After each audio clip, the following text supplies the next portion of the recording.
자, 계속해서 진행을 하겠습니다. 그런데 여기 계속 오류가 표시되어 있어서 뭔가 좀 찜찜해서 프로그램을 봤는데요. 봤더니 자바 버전에 대한 얘기를 하고 있어요. 그래서 아하 프로그램에서 이렇게 더블 클릭해 보시면은 한참 밑에 빌드에 이 메이븐 컴파일러 설정에 버전을 이 친구가 16으로 잡아놨어요. 그래서 우리는 11로 좀 조정을 해주고요. 그러고 나서 메이븐 빌드를 한번 해줍니다. 메이븐 업데이트를 한번 해줍니다. 클리어가 됐습니다. 제가 이거 설명드리는 걸 깜빡했네요.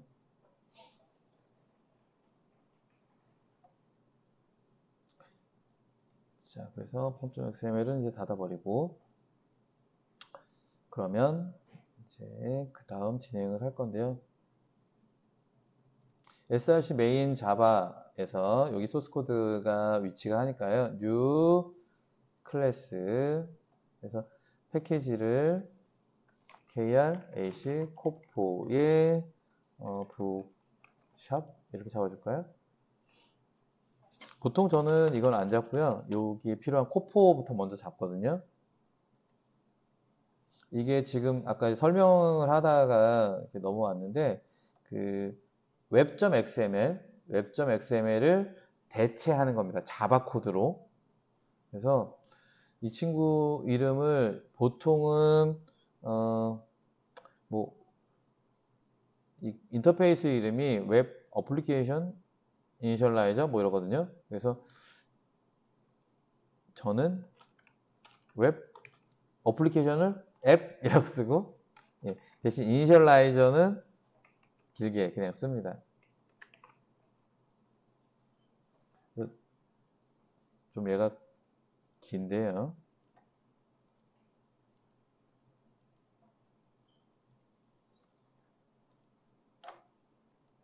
좀 이따가 보여드리겠지만 웹 어플리케이션 이니셜라이저입니다. 이게 이제 인터페이스 이름이고요. 우리가 사용할 그래서 이걸 줄여서 그냥 이렇게 쓰는 겁니다. 이 이름은 뭐 우리 맘대로 상관없어요. 나는 웹 XML로 할래? 이런 저도 상관없어요. 근데 이 친구 보면서 자꾸 우리가 사용할 인터페이스 있죠? 이 친구를 생각하려고 이렇게 줄여 쓰는 겁니다. 그래서 인터페이스를 이렇게 add 눌러서 웹 어플리케이션 이니셜라이저니까 WAI 이렇게 하시면 웹 어플리케이션 이니셜라이저라는 녀석이 보일 겁니다. 오케이 누르면 인터페이스가 지정이 되겠죠? 자, 피니쉬 누르면 웹 어플리케이션 이니셜라이저를 구현한 우리의 웹 앱 이니셜라이저 클래스가 생깁니다. 보시면 얘는 이렇게 스프링 프레임워크에서 제공하는 인터페이스예요. 그래서 원래 그러면 서블릿 스펙에 웹.xml을 대체하는 클래스가 있겠죠? 원래 있는데 그 친구도 이름이 비슷하긴 한데 다루는 게 더 좀 까탈스럽고 설명드리기가 어려워요. 그래서 그걸 스프링에서 대체하려고 만든 거예요. 그래서 이 친구를 이용하면 스프링이 올라오면서 이 웹.xml 대신에 여기 있는 설정들로 웹.xml에 있는 애들을 대신하게 되는 겁니다. 그래서 보시는 것처럼 시시껄렁하게 메소드가 딱 하나밖에 없어요. 온 스타트업 해서 시작할 때 뭐 할 거야? 이것밖에 없어요. 그래서 여기를 그 앞에서 했던 북샵의 웹.xml을 한번 보여드리면서 설명을 드릴게요. 요 웹앱 돼 있잖아요. 요거를 이제 올라오면서 하는 거예요. 근데 제가 설명을 미리 안 드렸지만 템플릿에 있는 걸 보면 여기 리스너라는 녀석이 있어요. 그죠? 이 리스너는 이 앞에 있는 컨텍스트 파라미터를 받아요. 그러니까 이렇게 묶여 있는 거예요. 그래서 이 ORG 스프링 프레임워크 돼 있으니까 이 친구가 리스너고 얘가 올라오면서 어디서 많이 보던 아이죠? 이 파라미터로 얘를 받아서 사용을 하는 거예요. 그래서 우리가 루트 컨텍스트에 뭘 넣어주면 스프링에 적용이 되는 거죠. 마찬가지로 그 다음에 있는 게 서블릿이거든요. 서블릿에는 이렇게 디스패처 서블릿이라는 녀석이 있는데 이 친구는 요거 얘도 봤었잖아요. 서블릿 컨텍스트를 로드하는 거예요. 그리고 밑에 우리가 갖다 놓은 인코더 필터 이 세 개를 우리가 요 웹 어플리케이션 이니셜라이저에다가 넣어주면 되는 겁니다. 근데 자바 코드니까 뭐가 되냐면 컨트롤 스페이스를 탕탕탕 칠 수가 있는 거예요. 그래서 여기에 쭉 길게 늘어뜨려서 써도 되는데 뒤에 봐도 우리가 쉽게 좀 알아볼 수 있도록 저거를 세 파트로 좀 나눠서 하려고 하는 거예요. 어떻게? init, listener 이렇게 하고요. 여기에다가는 여기 파라미터가 하나 있잖아요. 서블립 그러면 ser 치고 탕 치면 들어올 수 있는 게 딱 보여요. 그래서 일단 탕 쳐서 뭐 타이핑도 길게 할 필요 없고요. 그리고 init 이거 메소드 이름은 그냥 내 마음대로입니다. 그냥 내가 쓰는 거니까. 아까 listener 그 다음에 sublit 이렇게 했잖아요. 이것도 ser 탕 하고 넘겨주고 init이고 아까 필터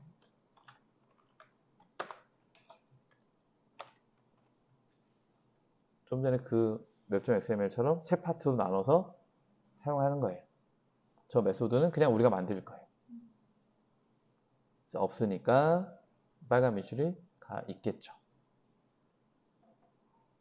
마우스 올리면 create 메소드, 마우스 올리면 create 메소드, 마우스 올리면 create 메소드.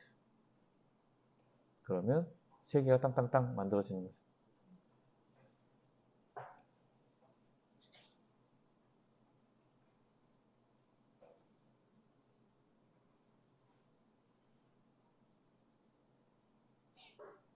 세 개가 구조도 비슷해요. 근데 그 스프링 프레임워크에 대해서 어느 정도 좀 이해를 이제 해야 되는데 지금은 우리 이해를 하고 있는 상황이 아니니까 대충 그냥 넘어갈게요. 알겠죠? 중간중간에 코드를 보면 설명드릴 건데 여기에 WAC라는 녀석을 만들 건데 일단 ACWC ACWC 조금 이상하죠? 컨트롤 스페이스 탕 치시면 추천되는 클래스가 있어요. 길죠? 근데 그 카멜 케이스를 따라가 보면 annotation, config, 웹 어플리케이션, 컨텍스트 이렇게 돼 있어요. 그 스프링 프레임워크의 컨텍스트를 다루는 녀석입니다. 그래서 얘는 그냥 줄여서 WAC 이렇게 씁니다. 워낙 클래스 이름이 길어서 코드가 길어져서 그냥 줄여서 WAC라고 쓰고요. 그러면 new 해서 ACWC를 이렇게 만드는 겁니다.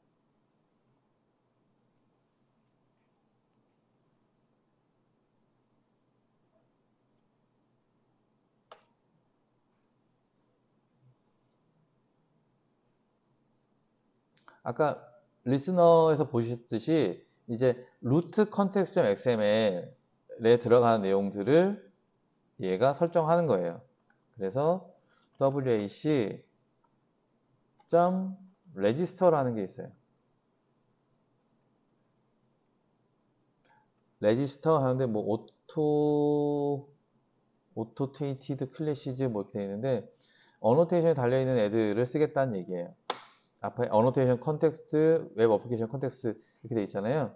그러니까 얘는 원래 CWC예요. 콘피그다. 환경 설정, 웹 어플리케이션 컨텍스트를 환경 설정하는데 뭐로 할 거야? 어노테이션으로 할 거야. 이런 겁니다. 이거 XML, 루트 컨텍스트 XML 그대로 불러오게 쓸 수도 있어요. 그럼 이 어노테이션 대신에 XML이 들어간 녀석을 쓰면 돼요.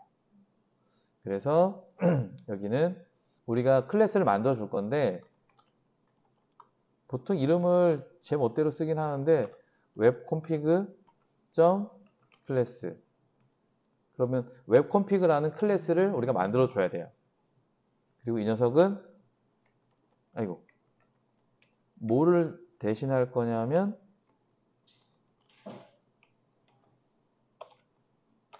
루트 context.xml을 대신하는 거예요.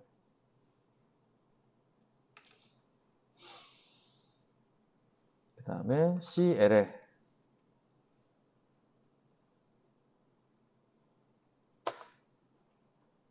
그러면 컨텍스트 로더 리스너라는 녀석이 추천이 될 겁니다. 그죠? 아까 보셨던 것처럼 여기는 리스너를 만들 겁니다.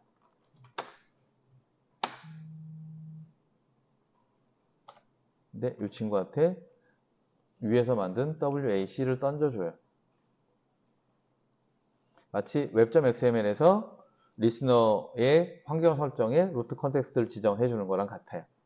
그러니까 우리가 이런 애를 만들어서 이 컨텍스트 로더라는 애한테 던져주면 얘가 그거를 자기 안에 가지고 있으면서 리스너로 쓰는 겁니다. 그 다음에 이렇게 만든 리스너를 우리 웹 어플리케이션에 이 친구가 가장 앞단에 있는 거거든요. 리스너가 가장 앞단에 있는 겁니다. 서블릿보다 더 앞단에 있는 거예요. 그래서 실질적으로 웹 어플리케이션을 얘가 나타내는 거고요. 그래서 위에 파라미터로 받은 서블릿 컨텍스트가 있습니다. 요거. 이제 요걸 받아서 거기다가 등록을 해주는 거예요. .add 하시면 금방 보입니다. add filter, 뭐 add JSP 파일, add listener, add sublit. 그럼 우리가 뭐 하는지 금방 알죠. add listener가 되겠죠.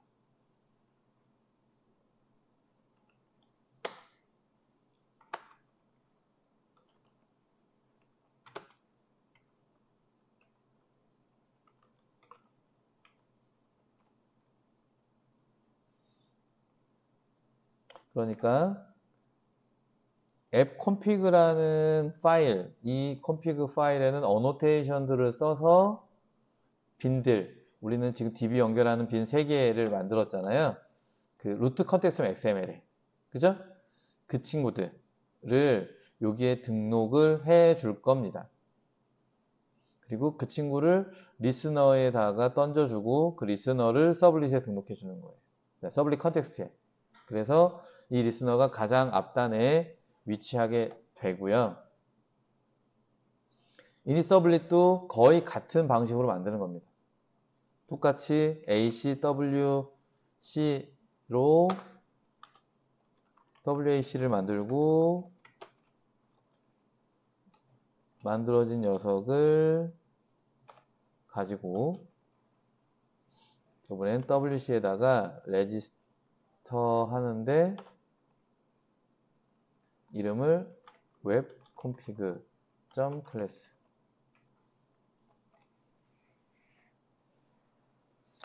앱 콘피그랑 웹 콘피그는 그냥 마음대로 만드는 거예요.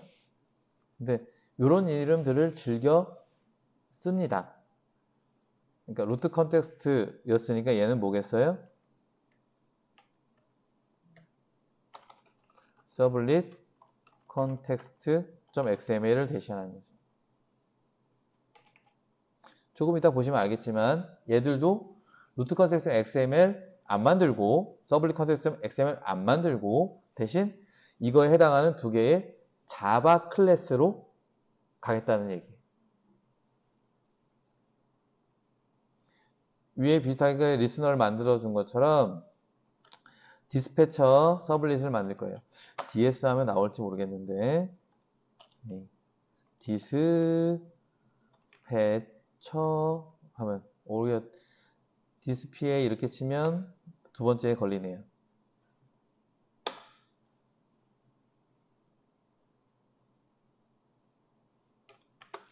그리고 그냥 컨트롤 스페이스 치면 기본적으로 타입 다음에 이렇게 쓰면 그 변수명을 만들어 주잖아요. 근데 변수명을 만드는 기준이 클래스명이 첫 대문자로 시작하니까 그걸 소문자로 이니셜을 다운그레이드 해서 이렇게 돌리는 거예요.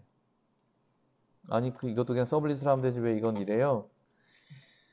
안타깝게도 디스패서 서블릿 밑에 서블릿이라는 놈을 써야 되기 때문에 이게 길게 쓰는 겁니다. 얘도 이렇게 WAC를 넘겨줍니다.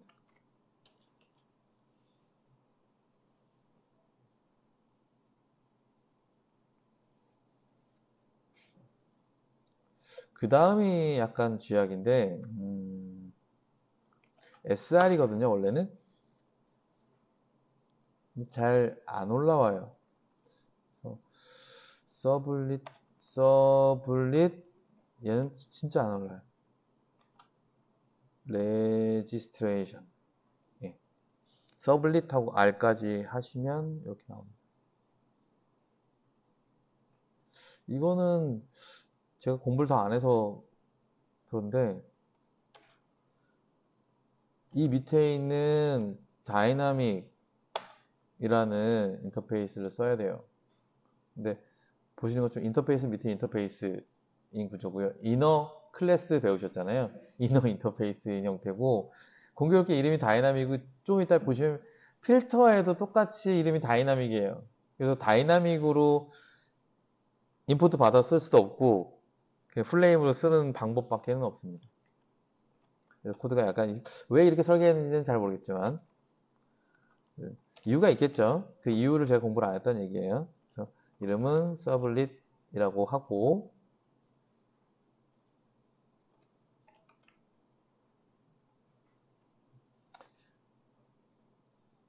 이 친구가 왜 필요하냐면 서블릿 콘텍스트에서 얘는 add listener 하면 끝이에요. 리스너의 뭐 설정 같은 거 해줄 필요가 없는데 이 서블릿을 등록한 다음에 여기에 받은 이 다이나믹 객체를 이용해서 해줘야 될 것들이 있어요.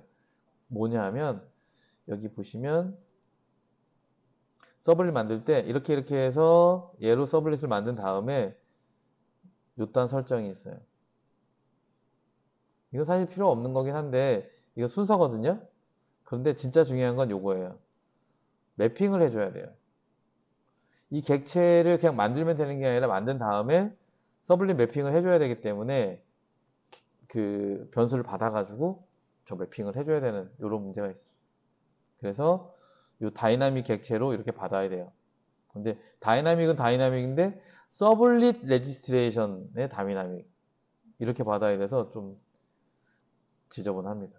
그래서 서블릿 컨텍스트에서 add 이번에는 서블릿이겠죠? add 서블릿 이 친구가 이름을 받습니다. 두 번째 선택하시면 이름을 받는데 마음대로 해요. 상관없습니다. 이름 쓰지도 않기 때문에. 근데 웹.xml에 보면 이름을 이렇게 앱 서블릿 이란 이름을 쓰고요. 뭐 이걸 쓰셔도 되고 뭐 상관없습니다. 기존 걸 그대로 쓴다면 이렇게 이름을 지정하면 됩니다.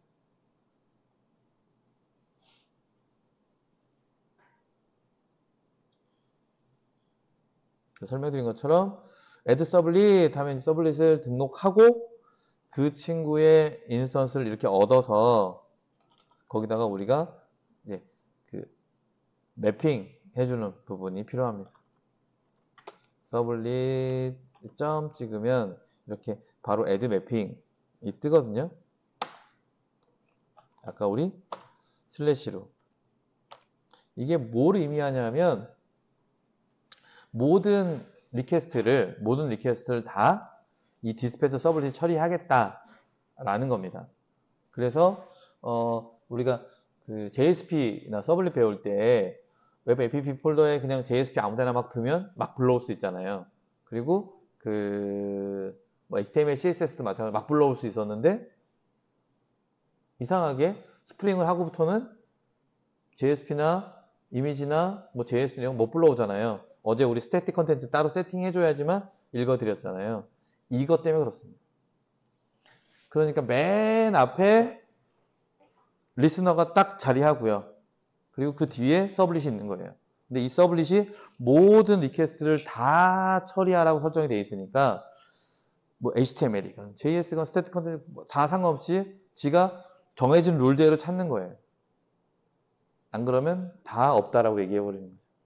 이게 이제 스프링 웹 MVC의 기본적인 구조입니다. 여태까지는 우리가 자세한 거 그냥 모르고 사용했죠. 근데 아무 생각 없이 쓰는 사람들이 대부분입니다. 요것도 그냥 이렇게 원래 있던 대로 잡아주는 겁니다. 큰 의미는 없어요. 요거 서블릿이 여러 개 있을 때 순서를 지정하는 거라서 아무 의미가 없는 건데 그냥 웹.xml 그대로 대체한다 생각하고 해준 겁니다. 그 다음 필터요. 한글 인코딩 잡아주기 위한 필터입니다. 우리 복사해왔던 거 기억나시죠? 요거를 자바적으로 표현하면 됩니다. 그러니까 요거 캐릭터 인코딩 필터 이 친구 인스턴스 new 해서 만들고 그 인코딩 설정 주고 여기 보시면 URL 패턴에서 적용하면 되는 겁니다. 근데 몽땅인데 되게 웃긴 게 서블릿을 적용할 때는 슬래시고요. 필터는 슬래시에 어스테리스크예요. 어스테리스크가 없으면 안 됩니다. 이게 참 난감해요. 어쨌든 가봅시다. 그래서 아까 캐릭터 인코딩 필터거든요. CEF 컨트롤 스페이스 빵 치시면 이상한 애 걸리는데 바로 밑에 보면 캐릭터 인코딩 필터 해서 걸립니다. 그죠? 엔터 빵. CEF 하면 나중에 보기 더러우니까 컨트롤 스페이스 눌러서 그냥 이름 이렇게 잡고 new 하면 나오죠.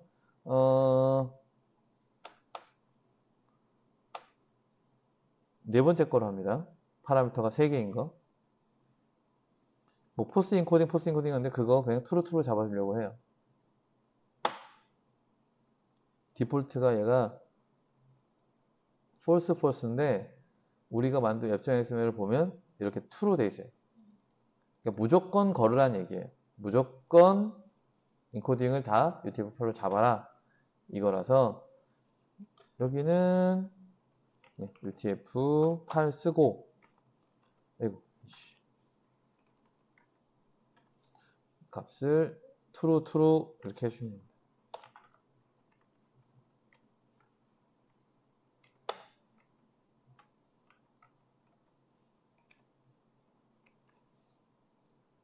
그래서 UTF-8에 true인 포스 인코딩이 true인 인코딩 필터를 만들어라. 만들었으면 갖다 적용해라 이겁니다. 이것도 제가 위에다가 그냥 필터 쓰면 되는데 저게 길게 그냥 이름을 쓴 이유가 위에 서블릿과 같이 필터를 등록하고 그거에 대한 매핑 주소를 적용해야 되기 때문에 객체를 얻어야 돼요. 근데 이 친구가 아까 위에 서블릿 레지스트레이션 다이나믹처럼 필터 레지스트레이션 밑에 다이나믹이에요. 그래서 필터 R 하시면 필터 레지스트레이션 인터페이스가 있고요. 여기에 점 하면 다이나믹이 또 있어요. 그래서 얘를 필터라고 이렇게 얻을 거예요. 위에 했던 것처럼 서블릿 컨텍스트에서 점 하고 add 필터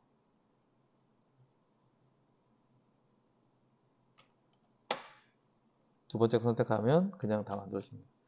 이거 이름 똑같이 할 필요는 없는데 그냥 뭐 이름 내 마음대로 해도 저는 상관없습니다.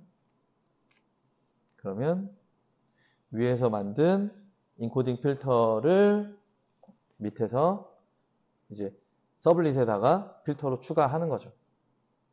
그리고 그렇게 등록된 객체 이 필터를 얻는 거고 그 친구를 어디에 적용할지를 우리가 정하는 겁니다.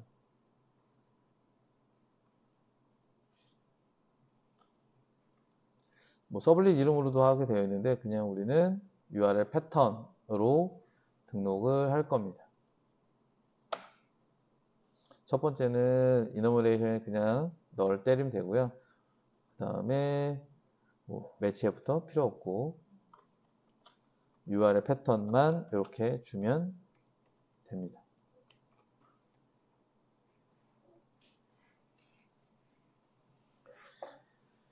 힘들게 작성했는데 이게 뭐가 좋아? 이딴 걸 왜 해? 라고 생각할 수 있잖아요.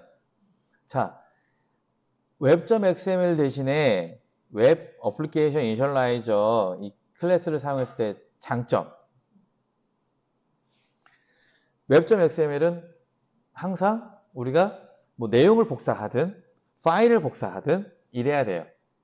그런데 웹 어플리케이션 이니셜라이저는 얘는 자바 코드니까 컴파일하면 내가 그냥 내 프로젝트에 집어넣을 수 있잖아요.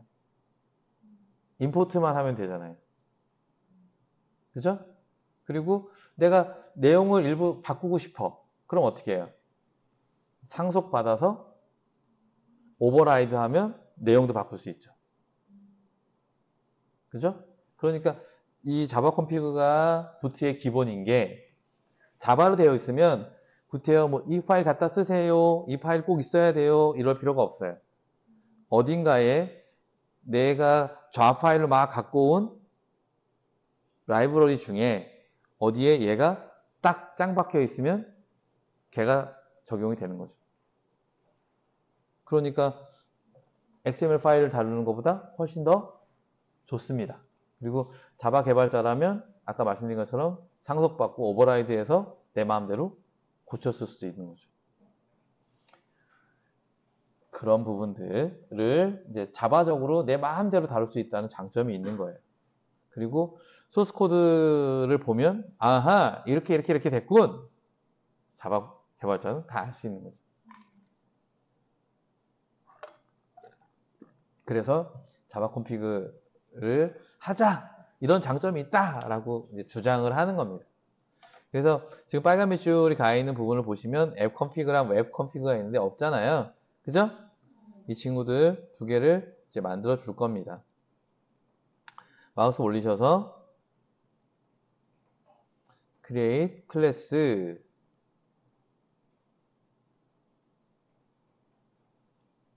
앱 콘피그니까요.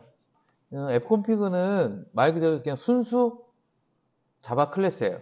그래서 뭐 상속 구현 이런 거 다 필요 없습니다. 그냥 피니시 누르시면 돼요. 자, 여기서 이제 우리가 처음 쓰는 어노테이션을 보게 되는데요. 아마 뭐 사용해 보신 분도 있을 거예요. add config 하시면 configurable, 뭐 configuration이라는 녀석이 있어요. configuration이라는 어노테이션이 있습니다. 다른 어노테이션처럼 이 어노테이션도 스프링한테 알려주는 거예요. 이 클래스는 설정 정보를 가지고 있는 클래스야 라고 알려주는 겁니다. 뭐 add controller, add service, add repository처럼. 그러면 이 어노테이션을 보고 스프링이 판단하는 거죠. 아, 여기는 설정들이 들어있는 거구나 라고 인식을 하는 겁니다. 그건 복잡할 것도 없어요. 설정이라는 게 뭐냐면 여기서 이제 우리는 web.xml은 대체했으니까 그 다음이 루트 컨텍스트잖아요. 그죠? 루트 컨텍스트. 이 친구를 우리가 대신하는 건데 이 친구를 보니까 빈 있잖아요. 그죠? 요거를 자바적으로 표현하면 되는 겁니다. 그래서 공부하시다 보신 적 있을 거예요. 이 add configuration 하고 단짝 친구는 add bin이라는 녀석이 있습니다. 그래서 bin 어노테이션을 이용해서 특정한 메소드들을 만드는데 이 친구들은 반드시 퍼블릭이어야 되고요. 데이터 타입이 중요합니다. 그래서 데이터 소스 이거 자바 X SQL에 있는 데이터 소스입니다. 데이터 소스. 이름은 상관없어요. 메소드 이름은 아무 상관이 없습니다. 리턴하는 타입이 중요한 거예요. 그래서 이 빈 어노테이션이 있으면 스프링은 컨피그레이션이 있고 그 태그는 빈이 있겠구나. 빈을 만나면 요 메소드를 호출합니다. 그래서 이 메소드를 호출해서 토해내는 객체가 있잖아요. 그걸 빈으로 등록을 해 놓습니다. 이름을 안 줬잖아요. 이름을 안 줘서 그냥 요 데이터 타입의 첫 번째 이니셜을 소문자로 만드는 요것처럼 데이터 소스가 기본적인 이름이 됩니다.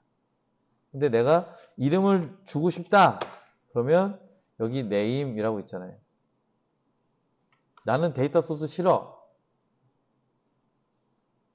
my data source라고 할 거야. 이건 좀 이상하네. 이렇게 할 거야. 이렇게 주면 됩니다. 근데 그럴 일은 거의 없어요. 그냥 저의 경험담을 말씀드리면 하나의 프로젝트에서 데이터 소스를 2개 쓸 수가 있어요. 그럴 때는 어떤 DAO는 A 데이터 소스, 어떤 DAO는 B 데이터 소스를 써야 되니까 이럴 때는 이름을 명확히 구분해 줘야 됩니다. 자, 그러면 가볼게요. 아까 얘기한 것처럼 데이터 소스 이름이 이거잖아요. 그죠?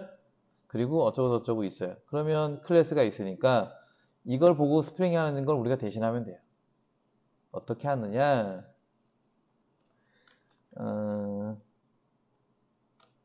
아까 BDS였죠? 베이직 데이터 소스. 그러면 ORG 아파치 커먼즈의 DBCP2에 있어요. 빵!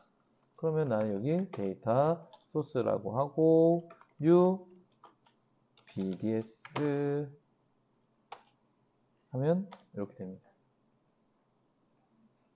객체 만들고 그 친구의 값을 세팅합니다. set 드라이버 클래스 name 드라이버 네임은 오라클이 먼저 오라클 JDBC 오라클 드라이버 똑같은 방식으로 데이터 소스에 set URL은 JDBC부터 그 다음 오라클 그 다음 syn at localhost 1521 하고 XE 그대로 갖고 오는 거죠, 뭐 그죠? 데이터 소스에 set username 우리는 마당 데이터 소스에 set password 마당 그 다음에 이렇게 만들어진 아이를 return 하면 return 하면 되는 거죠. 그래서 이 안에서 메소드 안에서 일어나는 일들에 대해서는 스프링은 관심도 없습니다. 그냥 configuration annotation이 있는 클래스에 bin이라는 annotation이 있는 메소드를 만나면 그 메소드를 실행을 하고 실행을 해서 나오는 데이터 타입을 가지고 이름을 지멋대로 정해서 bin으로 등록을 해주는 겁니다. 그럼 이 친구를 봤으니까 이제 두 친구가 더 있겠죠? SQL Session Factory하고 SQL Session Template 이 두 친구를 만들어주면 됩니다. 똑같이 add 형식은 똑같이 bin을 이용해서 public SQL Session Factory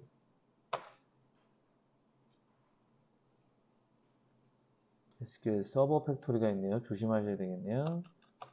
SQL Session Factory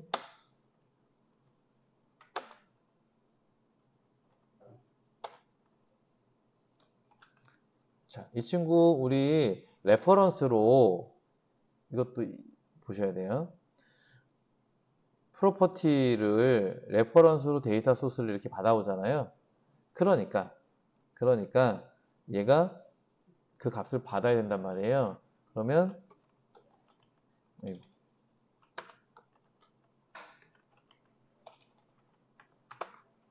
데이터 소스하고 데이터 소스 이렇게 해주면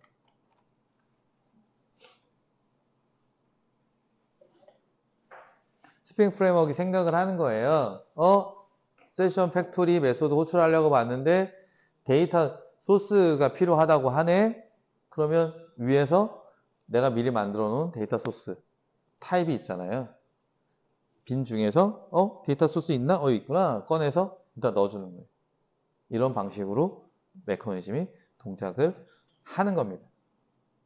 그래서 루트 컨텍스트에 얘 보면 SQL 세션 팩토리 빈이잖아요. SQL 세션 팩토리 빈 이러니까 이 친구로 이렇게 만들고 똑같이 세션 팩토리 빈 뭐 이렇게 이름 하고 이렇게 빈 만든 다음에 위에랑 같이 얘도 세팅하는 거죠. set 데이터 소스는 제가 알아서 하죠. 빈에 set config location. 안타깝게도 myBartis config.xml을 지정해야 되거든요. 근데 그냥 여기다가 myBartis config.xml 이러면 안 돼요. 이거는 자바를 모르는 사람들이 하는 거고 왜 안 해? 클래스 CPR 오케이. CPR 클래스 패스 리소스라는 녀석이 있습니다. 여기다가 이렇게 때려 넣어야 돼요. 우리가 그 루트 컨텍스트 XML에서 myBartis config.xml에 앞에 접두어를 둬요. 클래스 패스 콜론 이렇게 두거든요. 그 접두어를 보시면 이렇게 이 접두어를 스프링 프레임워크가 이렇게 처리해 주는 거예요. 그걸 우리가 직접 하는 거죠, 이제. XML만 던져주면 지가 처리하던 걸 우리가 직접 처리하는 거예요. 뭐하러 그래요? 귀찮게. 우리가 디테일하게 또 손볼 수가 있잖아요. 그런 장점이 있는 겁니다. 그러면 이 친구만 좀 독특하게 SQL 팩토리 빈에서 메소드를 이렇게 호출하면 됩니다.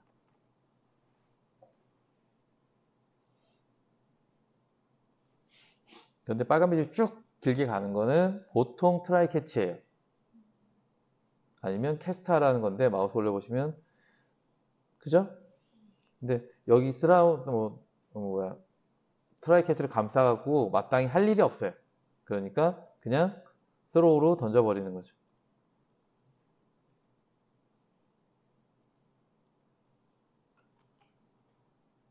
어차피 스프링이 알아서 처리할 테니까. 그리고 이거는 우리 시스템이 올라올 때 호출되는 거니까 이거 없으면 이게 안 되면 어차피 우리 프로그램은 돌아갈 건덕지가 없어요. 그러니까 마지막으로 세 번째 있는 친구 빈 public SQL session 템플릿이죠. SST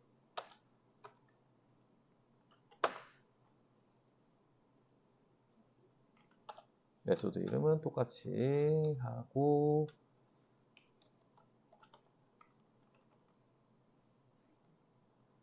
이 친구도 루트 컨텍스트 XML을 보면 컨스트럭션 아규먼트로 이 얘를 받아와요. 그러니까 여기에 필요한 게 SQL 세션 팩토리라는 얘기죠. SSF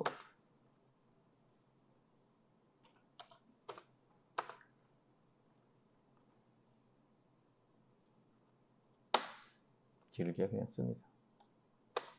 그 다음에 return u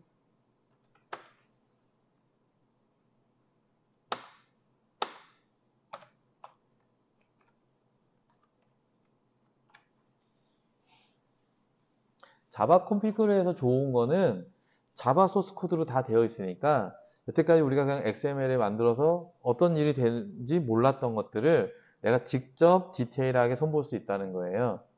그러니까 여기 추가적으로 어떤 기능을 넣거나 빼거나 할 때도 손쉽게 할 수가 있다는 거죠. 물론 처음에는 적응을 해야 되는 부분이니까 어려움이 있을 수 있죠.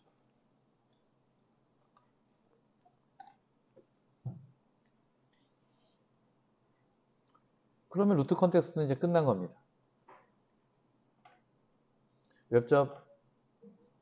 웹앱 이니셜라이저로 가면 이제 웹 컨피그를 만들어 줘야 돼요.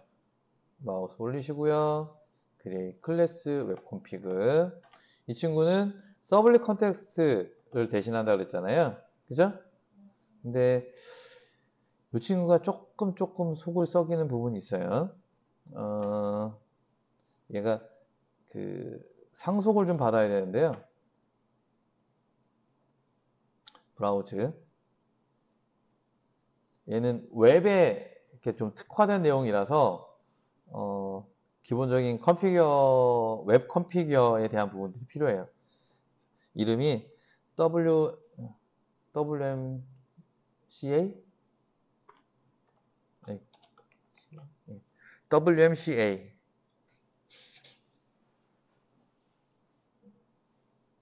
웹 MVC 컨피규어 어댑터. 그러니까 여기다가 해줘야 되는 게 이제 서블릿 컨텍스트 XML 내용들이거든요. 그래서 얘를 지정해줘야 되고요. 그리고 확인하신 다음에 피니시 누르시면 이렇게 만들어집니다. 그래서 이 친구도 컨피규레이션이기 때문에 add configuration 어노테이션 달아줘야 되고요. 그 다음에 거의 필수적으로 해줘야 되는 게 add EWM web enable web MVC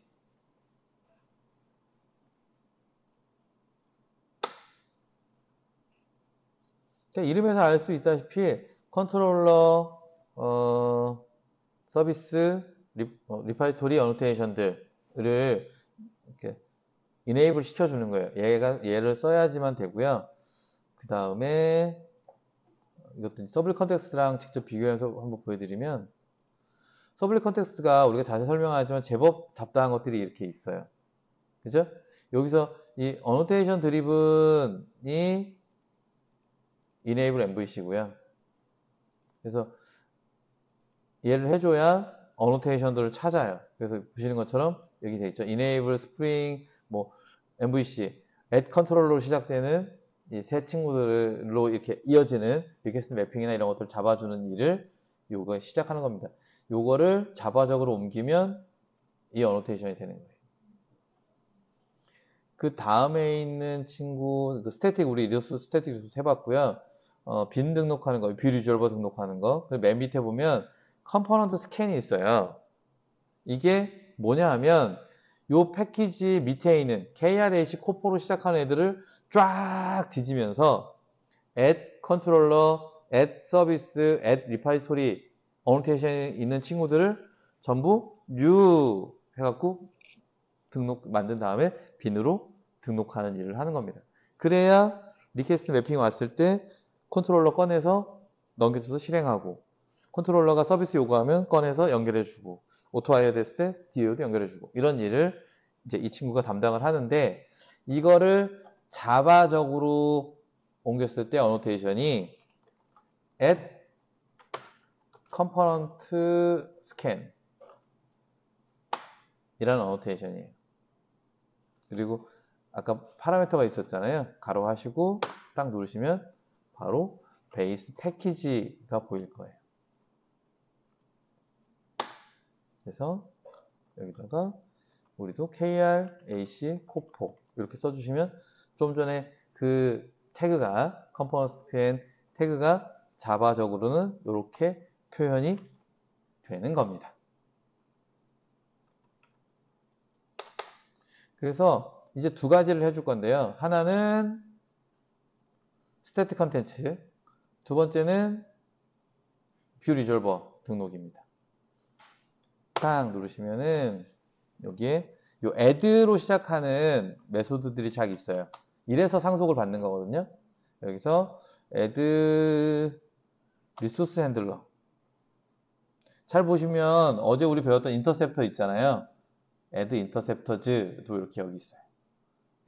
이 웹 MVC 컨피규어 어댑터를 상속 받아야지만 이 친구들을 오버라이드 할 수 있는 거예요. 그래서 add resource handlers를 이렇게 만드시면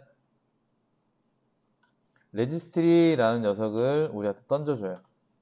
그러면 registry에 .add resource handler 여기 보시면 패스 패턴즈 되어 있어요. 이게 요거예요.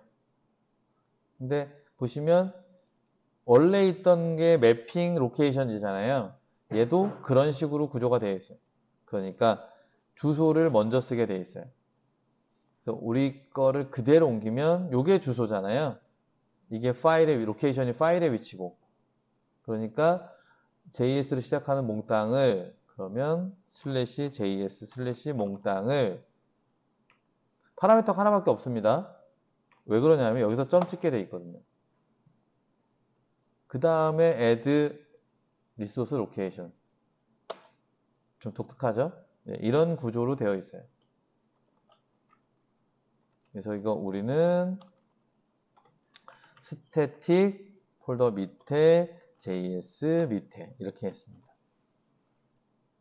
여기 보시면 static 밑에 js 밑에 내용이 달라지는 게 아니라 그냥 순전히 XML로 되어 있는 걸 자바적으로 표현하는 것만 달라지는 겁니다. 그리고 뷰 리졸버는 잘 보시면 태그가 bin이에요. 그러니까 add configuration을 왜 썼냐 하면 add bin을 써주기 위해서. 그래야 둘이 컨비네이션이 돼서 동작을 합니다. 좀 전에 보신 것처럼 public view resolver 저는 그냥 이렇게 인터페이스를 쓰는 걸 제일 좋아해요. return new 해서 internal resource view resolver잖아요. internal resource view resolver니까 팅 치면 나옵니다. 그래서 보시는 것처럼 두 번째 생성자에 프리픽스, 서픽스를 쓰게 돼 있어요. 땅 치면 앞에 있었던 거랑 똑같이 가져오면 됩니다. 그래서 서블릿 컨텍스트에 보니까 프리픽스는 웹 INF의 views, 서픽스는 .jsp니까 /web INF의 views / 그리고 여기는 .jsp 이러면 우리가 사용하던 JSP를 그대로 가져와서 쓸 수가 있는 겁니다.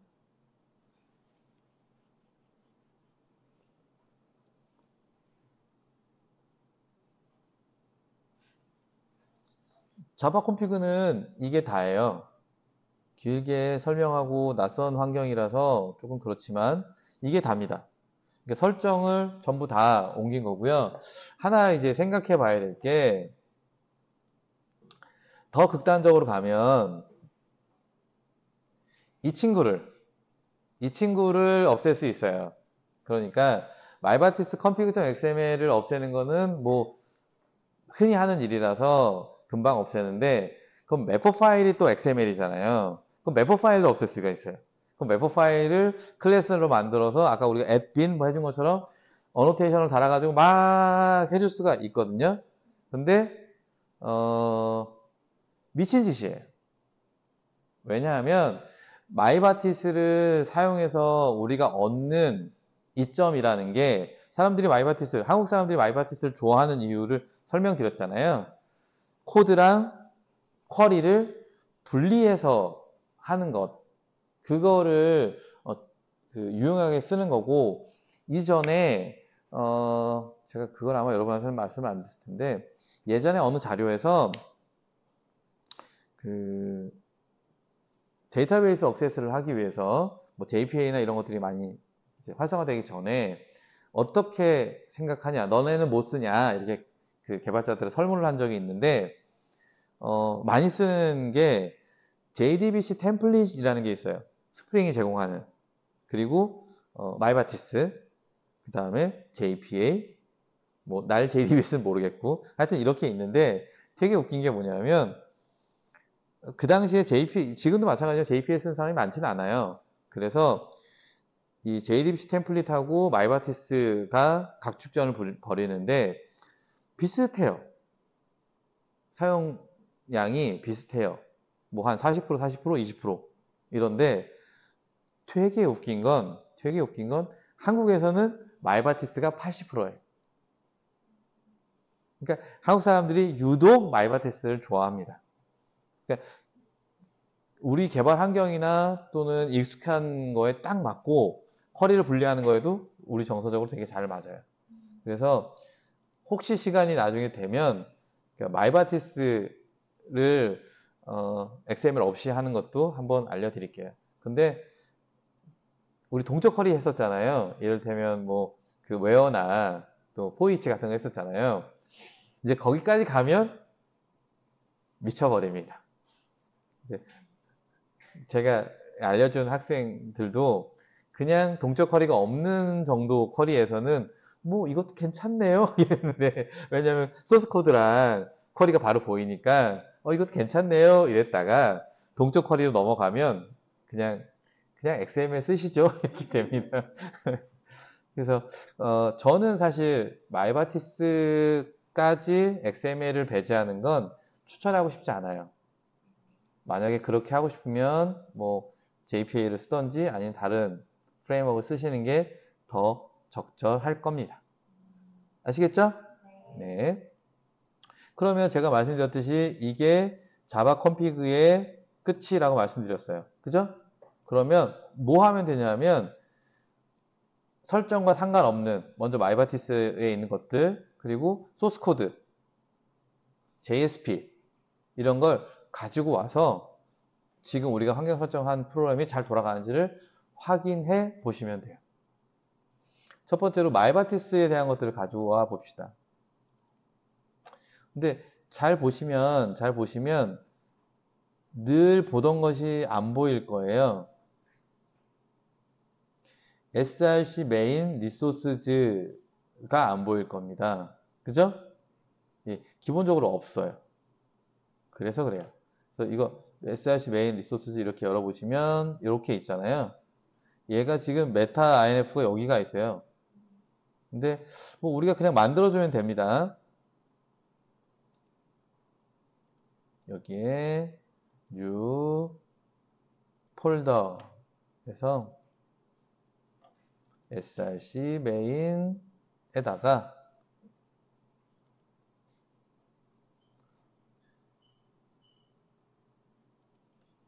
리소스즈 이렇게 만들어주면 됩니다.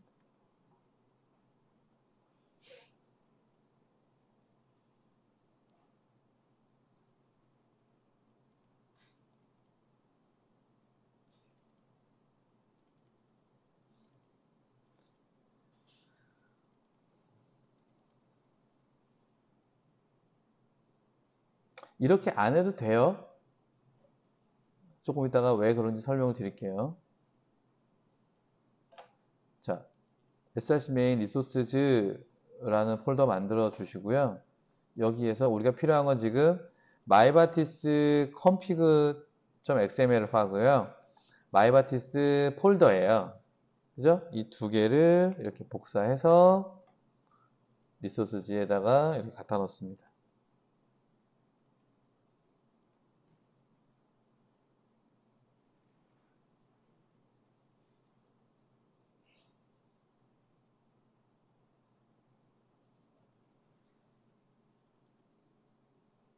자, 그러면 이 src 메인 리소스즈를 어떻게 처리할지를 이건 이클립스 프로젝트에 대한 거예요. 한번 보시면 프로젝트에서 오른쪽 버튼 누르시고요. 프로퍼티즈. 그러면 보통 이 자바 빌드 패스가 제일 중요하고 디플로이먼트 어셈블리가 있어요. 디플로이먼트 어셈블리.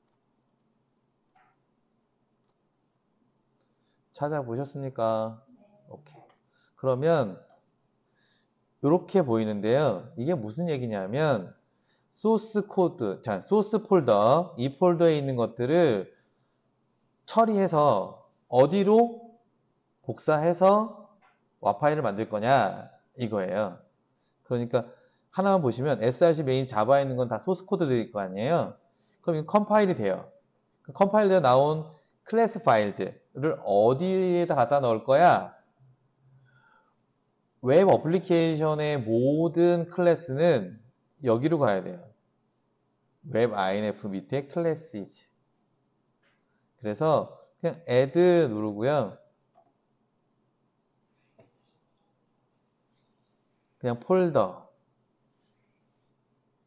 next src 메인의 리소스잖아요. 그죠? 선택하시고 여기 선택돼서 나올 거예요. 그죠? 얘를 어디에다 넣을 거야? 똑같이 위처럼 웹 inf의 클래시즈 이렇게 하는 겁니다.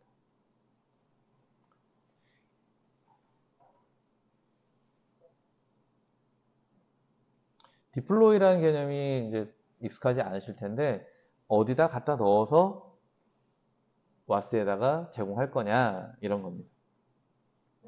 그래서 src 메인 리소스즈에 있는 내용들은 전부 소스 코드가 아니니까 그대로 복사해서 저기다 갖다 넣습니다. 그리고 저기가 클래스 패스고요. apply and close 하시고 북시압을 한번 볼게요. 북시압을 한번 보시면 여기 deploy assembly에 보시는 것처럼 리소스 폴더가 이렇게 똑같이 되어 있어요. 그죠? 이걸 우리가 수동으로 해준 겁니다. 그러니까 우리가 사용한 템플릿이 저런 것들을 다 미리 세팅해서 제공해 준 거예요. 이 이클립스 개발 환경에 맞게. 그래서 처음 공부할 때 이런 막 잡다구리한 걸 몰라도 되거든요. 근데 몰라도 되는데 이런 걸 다 알고 뭘 하려고 하면 진짜 힘들죠. 그래서 개발자들도 몰라요. 현업 개발자들도. 그러니까 프로젝트 세팅하고 환경 설정하고 구조 만들고 하는 거는 그 프로젝트 설계자들이 알아서 하거든요. 소스 코드만 그냥 프로젝트 다 만들었으니까 각자 자기 소스 코드 기세 올리세요. 이거로 끝나는 거죠. 평생 가도 못 만날 일들이죠. 그 다음 마이바티스는 이제 컴피그.exe 됐고 우리의 자바 코드들 있죠? 그러면 통째로 이렇게 긁어서요. 통째로 선택하고 컨트롤 C 그 다음에 src 메인 자바에 갖다가 붙여넣기 하면 되죠. 그 다음 JSP 뷰즈 폴더에 가서 뷰즈 폴더를 통째로 복사해야 됩니다. 뷰즈 폴더를 통째로 복사해서 웹 app, 웹 inf에 가면 얘는 아무것도 없어요. 그죠? 여기다가 붙여넣기 하면 뷰즈 폴더가 생깁니다. 끝. 아, 스태틱이 있구나. 스태틱 아저씨 컨트롤 C 해서 붙여넣기 하면 끝.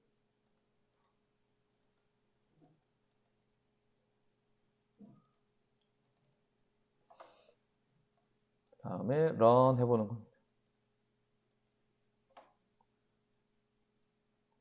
확인해야 되니까 뷰즈의 index.jsp 열어서 마당 서점에 가로하고 자바 콤피그 뭐 이렇게 시시껄렁하게 해주는 거죠.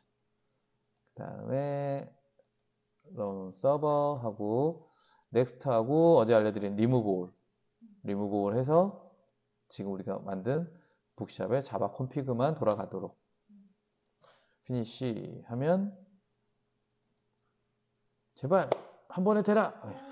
됐습니다. 도서관리 들어가면 짜잔, 아무 문제 없이 열립니다. 그래서 우리가 자바 콘피그를 사용한다라는 얘기는 뭐 코드가 바뀌거나 뭐 이런 게 아니라 기존에 있었던 XML로 된 환경 설정들을 제거한다는 이야기입니다. 계속 말씀드렸듯이 이 세 친구를 이용해서 web.xml, root context XML, public context XML을 제거한 거죠.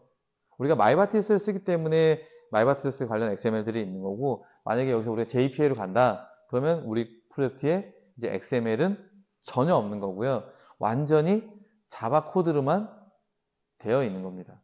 그러니까 어노테이션을 이용해서 우리가 설정도 하고 관계성도 뭐 하고 이런 것들을 다 하게 되니까 완전히 자바가 돼버리는 거죠. 이래서 이게 조금 성숙해서 부트로 넘어가게 되는 겁니다. 그래서 이제 부트의 가장 중요한 특성 중에 하나가 오토 컨피규레이션인데, 그러니까 우리가 데이터 소스를 DBCP2를 쓸지 히카리를 쓸지 뭘 쓸지 전혀 알 수 없잖아요. 그러니까 이 친구가 뜰 때, 예를 들어서 SQL 세션 팩토리가 딱 뜰 때 데이터 소스를 보는 거예요. 데이터 소스가 있니? 없네? 그러면 자기가 설정한 그냥 제일 첫 번째 거를 만드는 거예요. 그게 히카리예요. 디폴트로. 근데 얘가 뭐 우리가 만들어준 애가 DBCP2가 있어요. 그러면 걔를 그냥 쓰는 거고. 이런 식으로 자바 코드가 동작을 하는 거죠. XML을 읽고 뭐 이런 게 아니라 자바 코드니까 그 빈들 중에서 내가 원하는 빈이 있으면 그거 갖다 쓰고, 없으면 내가 만들어 쓰고, 뭐 이런 식으로 되는 거예요. 그래서 자동으로 아무 설정도 안 했는데 각자 자기 클래스가 만들어지면서 막 엉켜 돌아간다. 그래서 오토 컨피규레이션이라고 표현을 하는 겁니다. 그래서 생각보다 어렵지 않죠? 그래서 환경 설정만 이렇게 바뀌는 거고, 그 다음에 이제 우리 코드 작성하는 건 이전에 해왔던 것과 바뀔 게 아무것도 없다라는 겁니다. 말씀드렸듯이 이건 스프링 부트로 넘어가는 과도기적인 성격입니다. 이런 자바 콘피그를 기반으로 해서 스프링 부트는 완전히 자바 코드로 프로젝트 전체를 구성할 수 있게 된 거죠. 오케이? 자, 그러면 오늘 많이 일찍 끝내려고 했는데 좀 늦었네요. 오늘은 여기까지 할까요? 수고하셨습니다.